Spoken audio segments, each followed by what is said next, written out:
गांव भैरवपुर में हर साल गर्मी कुछ अनोखा होता था। एक औरत की आवाज़ सुनाई देती थी। गन्ने ले लो, गन्ने, मीठे ताजे गन्ने, रात को ही ताजा मिलेगा।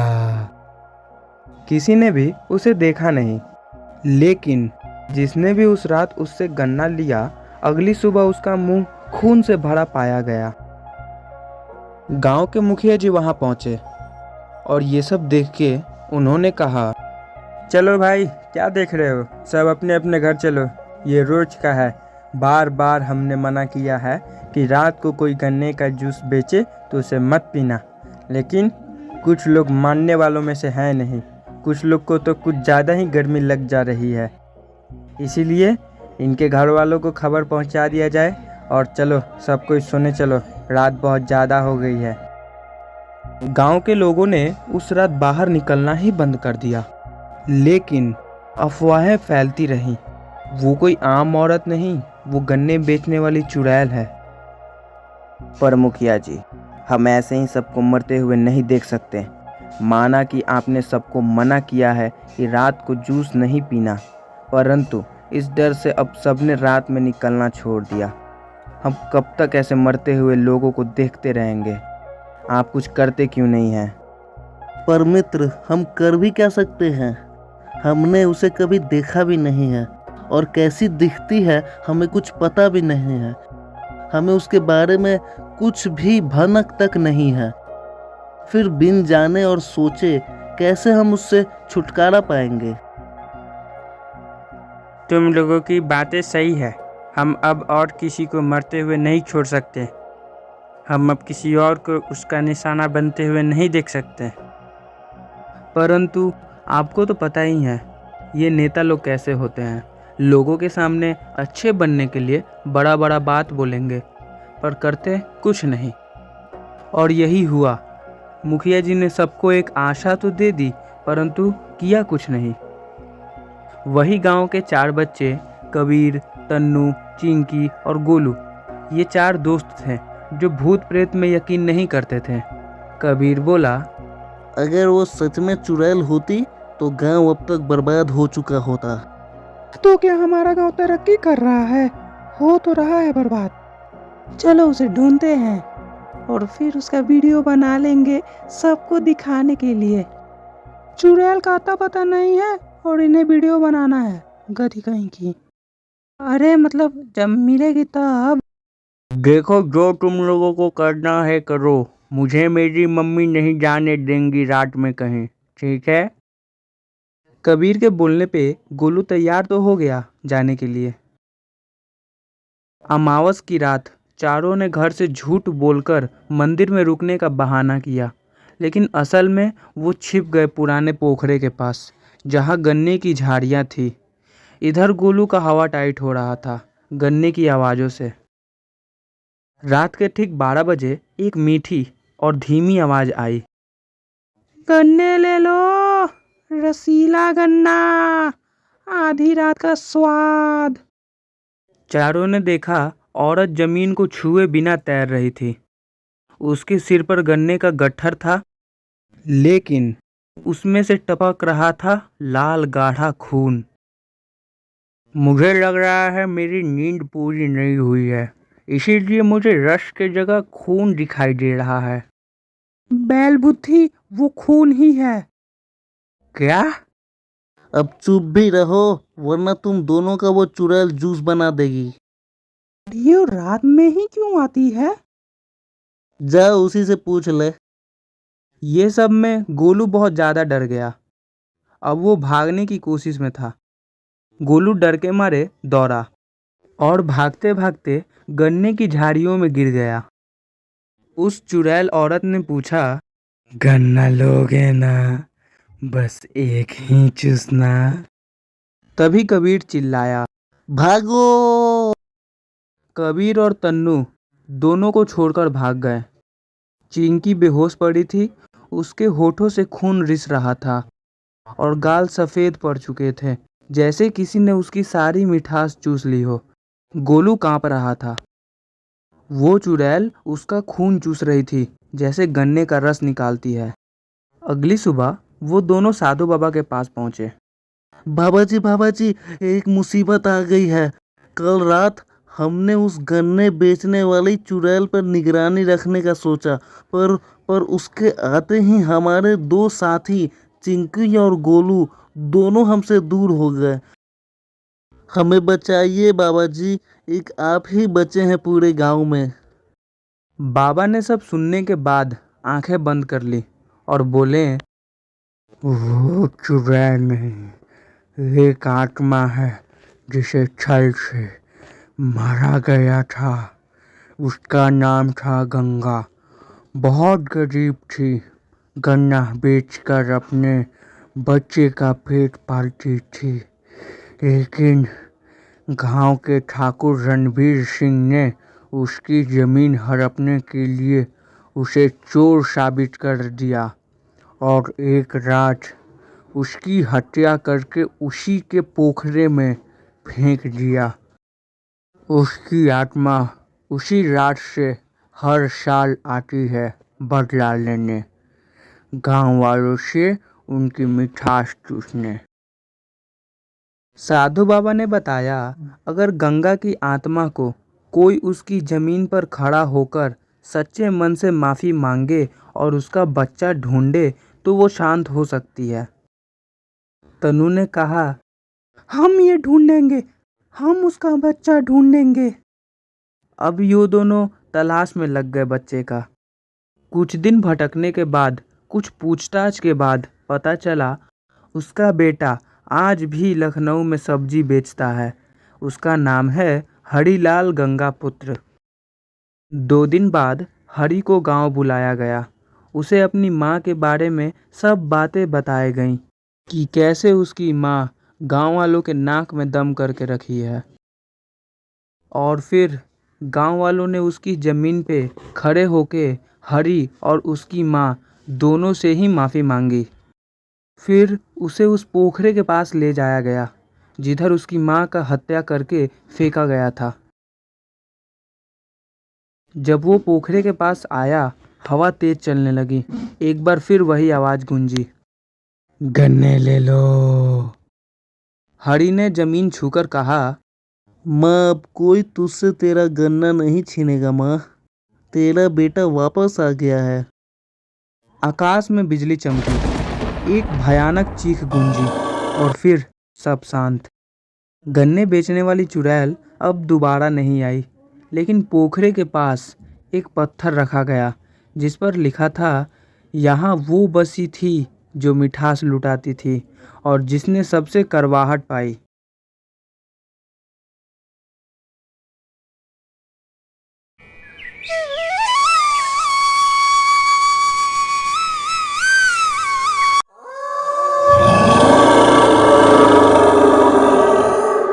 एक छोटी सी जगह थी, धर्मपुर नाम का गांव। सावन का मेला लगा था।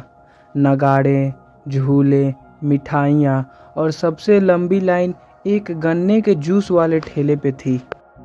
लेकिन इस ठेले पर ना नाम था, ना दुकान वाला दिखता था, बस एक औरत।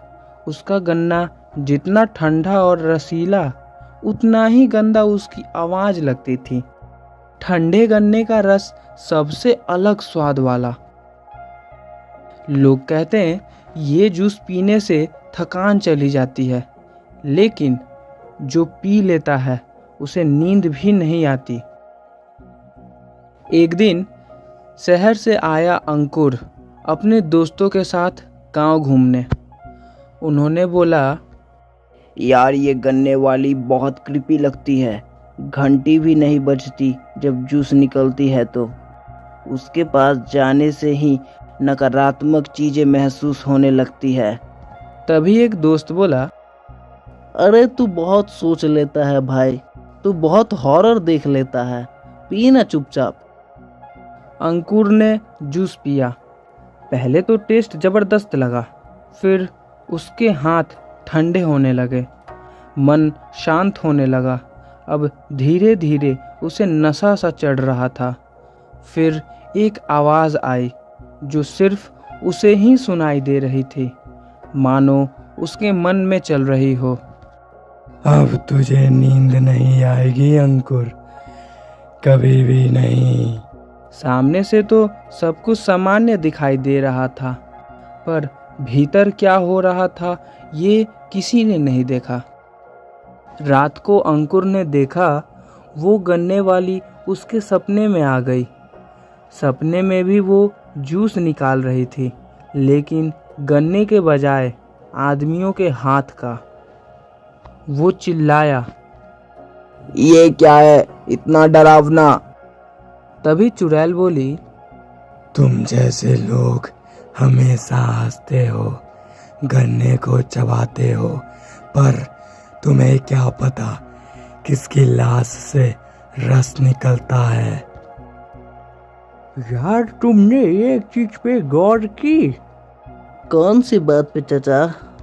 जिसने जूस वाली का जूस पिया वो कभी बाहर दिखा ही नहीं। सारे दिन घर में पड़ा रहते हैं। अब मेरे भाई को ही देख लो, वो मेले में गया, वहाँ आखिरी उसने उस गन्ने वाली का जूस ही पिया और तब से एक ही कमरे में बंद रहता है। हाँ, इस पे मेरी भी नजर पड़ी, पर मैंने सोचा छोड़ो, हम बुजुर्ग आदमी क्या ही कर सकते हैं। एक दिन एक साधु का आगमन हुआ गांव में। भिक्षाम देहि माते। हाँ बाबा जी, ले आई आपके लिए, थोड़ा रुकिए।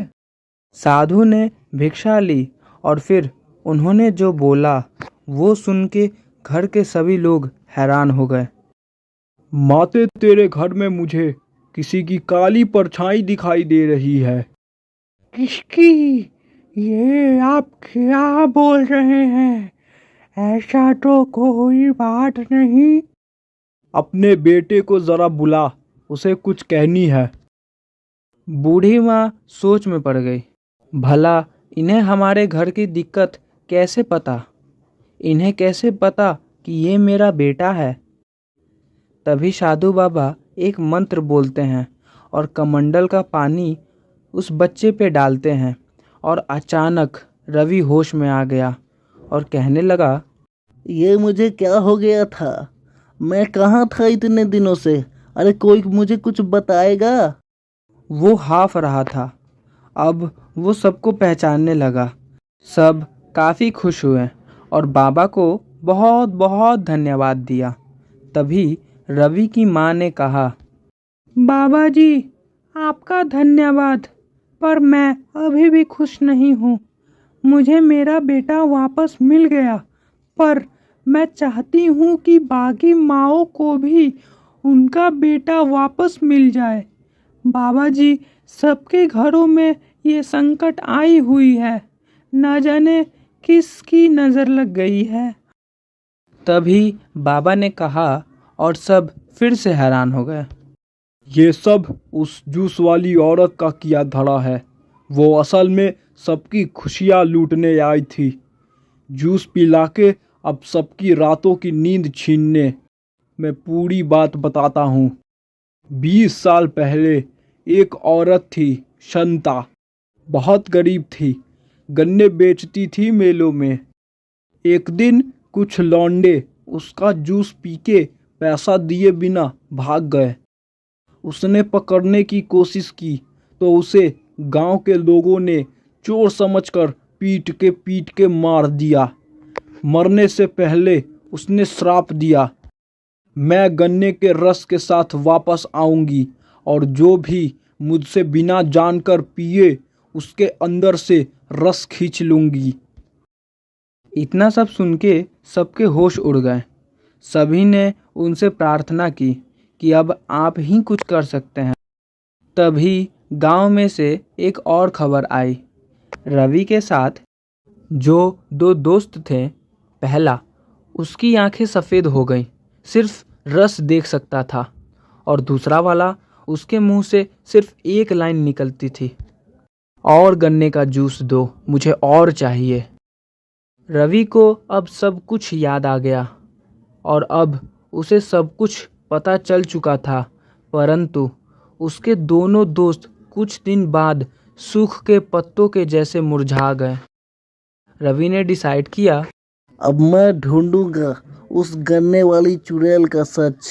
बाबा ने कहा, उसकी आत्मा हर साल सावन में एक नए ठेले के रूप में आती है। श्राप तभी टूटेगा जब कोई उससे उसके मरने का सच बताए और इंसाफ करे। रवि उसी जगह गया जहां संता को मारा गया था। उसने एक छोटा मंदिर बनाया, एक बोर्ड लगवाया। उस बोर्ड पे लिखा था, यहाँ एक बेजुबान औरत को मारा गया था, संता को शांति मिले। उस रात उसने फिर से सपना देखा। सपने में संता आई, अब चुड़ैल के रूप में नहीं बल्कि एक आंसू भरी माँ के रूप में। वो बोली, तू पहली बार था जिसमें इंसानियत बची थी बेटे। मेरा नाम का बोर्ड लगा के तूने मुझे सुकून और मेरी आत्मा को शांति दी। उसने सांस भरी और कहा, लेकिन श्राप सिर्फ तेरे लिए खत्म हुआ है। अगले साल फिर से मेला लगेगा और मुझे जूस बेचने आना ही होगा। अगले साल का मेला, नई जेनरेशन के लड़के और लड़कियां, फिर से एक गन्ने जूस बेचने वाली का ठेला।